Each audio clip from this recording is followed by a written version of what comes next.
নির্ভর করবো, আল্লাহর উপরে নির্ভর করতে হবে। আমি আপনাদেরকে অনুরোধ করব যে আমরা যেখানেই যা করি না কেন আল্লাহ তাআলার উপরে আমাদের নির্ভর করতে হবে, আল্লাহ তাআলার উপরে আমাদের থাকতে হবে, নাকি? সেই কারণে আমি দু একটি কথা বলতে চাই, একটি হাদিসের কথা বলতে চাই। বলবো?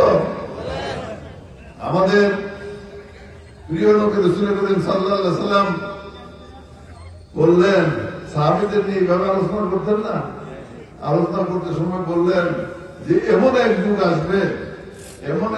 আসবে মানুষ সালাত আদায় করবে,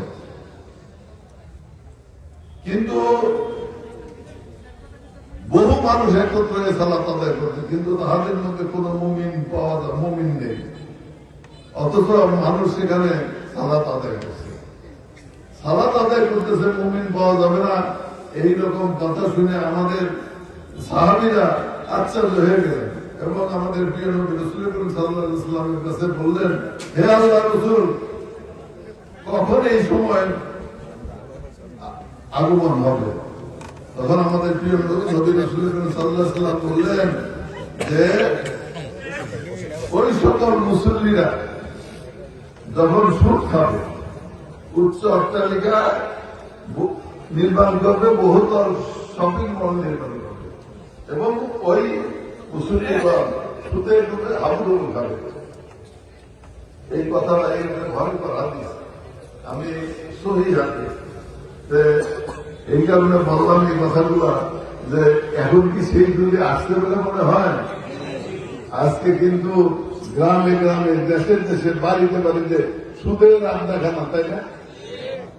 সুদ খাওয়া কত খারাপ তাহলে মনে করেন আপনাদের চিন্তা করতে হবে।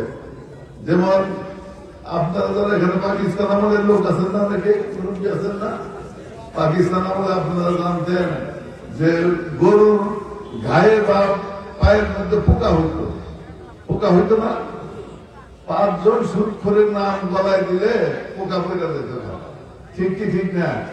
এরকম শুনছেন? সেই 5 জন সুদখোর বাংলাদেশে খুঁজে পাওয়া যেত না। পাওয়া যেত কি?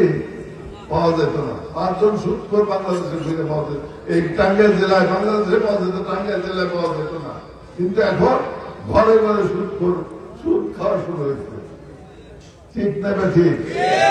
আর এই সুদ খেতেছে যারা, সুদ গ্রহণ করতেছে, দেখবে যে সুদের টাকা আর পরিশোধ হইতেছে না, সুদ পরিশোধ হইতেছে, আসল আর পরিশোধ হইতেছে, আসল থেকে যেতেছে আর সুদের টাকার জন্য টাকা দেয়, আসল দিয়ে না বলে সুদটা দিয়ে দেয়।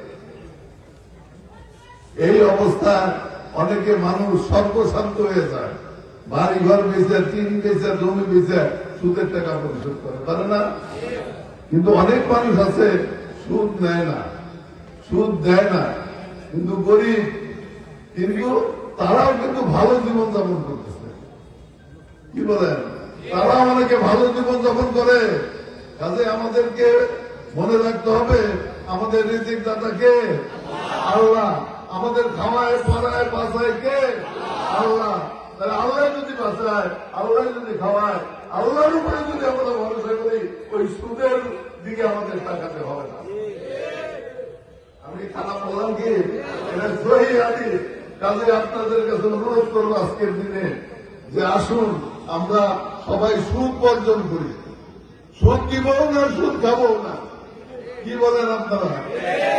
এবং যারা ব্যাংকে টাকা রাখেন, ব্যাংকে টাকা রাখলে কিছু সুদ হয় না, সেই টাকাটাও আপনারা নিবেন না।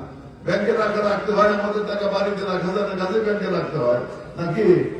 কাজে সেই ব্যাংকের টাকা বাড়িতে রাখতে, বাড়িতে ব্যাংকে রাখতে হয়, সেটার যে সুদ হয় সেই সুদটুকু আমরা গ্রহণ না করে মানুষদের দিয়ে দেই, আমাদের সব হবে না, কিন্তু আমরা সুদ থেকে বেঁচে থাকলাম।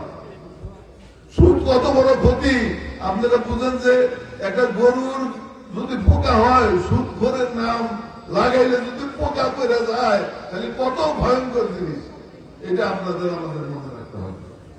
তাহলে কি আমরা সুদ থেকে বাঁচার জন্য চেষ্টা করতে পারি?